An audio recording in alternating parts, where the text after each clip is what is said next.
Buhay hapon sa tanan, so kuman Sunday man ho. Kaya buntag nagsimba, kuman hapon alas 2 sa hapon, so naghihagad ako sa kanjurum kay musak kami sa bukid kay sa baro. Grabe kalangka sa wayay kabang.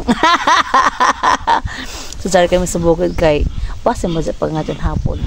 Pauli na mo, join mo kamang dito. So sari kami kundre kay sa bukid kay kaya pagkajud kami kuman sa among trabaho. So lang taon ako alam mo trabaho dito sa bukid, hapit na mabuyan gikan pagsugod na pazag pagkajud ka human hindi ko na pa ini kay tungod kay si Jeremy sila yung trabaho kaya magkuha ng mga carpenter sa labor. So ginagawa ng gasto ni guys. So sorry guys, talawa tanawa amoy na sa namo output trabaho ni Jeremy pa dyan sa guys ka buti na kajawan sa saan final na canvassing sa diha diyan na dyan sa kajawan.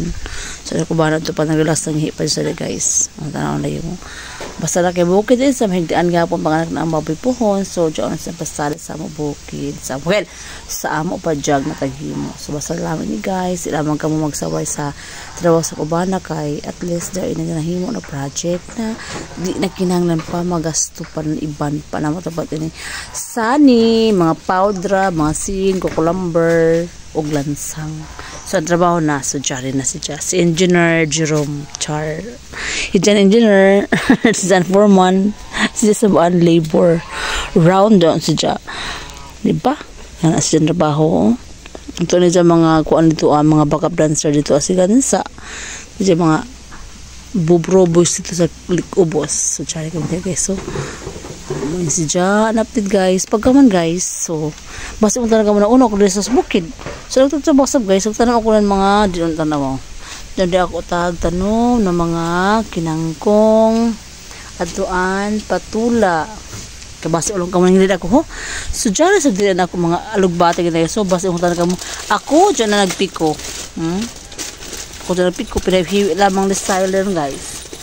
Kung natanom diha tabutan ako dyan sanan ko kupit sa layom at doon sa asin to Jeremy nagpiko pagkahuman ako sa dazon ang tanom nan gaya. So tagamit na ako sa Korea na style sa pagtanom ng kamuti guys ng gaya guys pinahigda masusi man ini ang katag kung magano ng base kung tingin nga kadag ko ano do.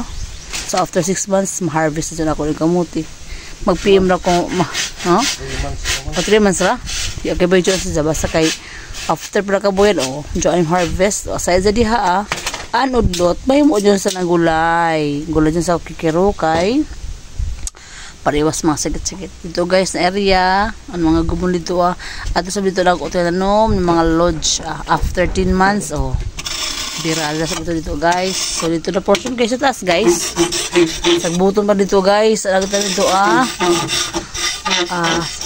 kalibre mga napagawin ng paka sa kalibre kay bakasyon pa pagkahuman dito sa Besuga-suga kita na area magtanong kami dito ng okra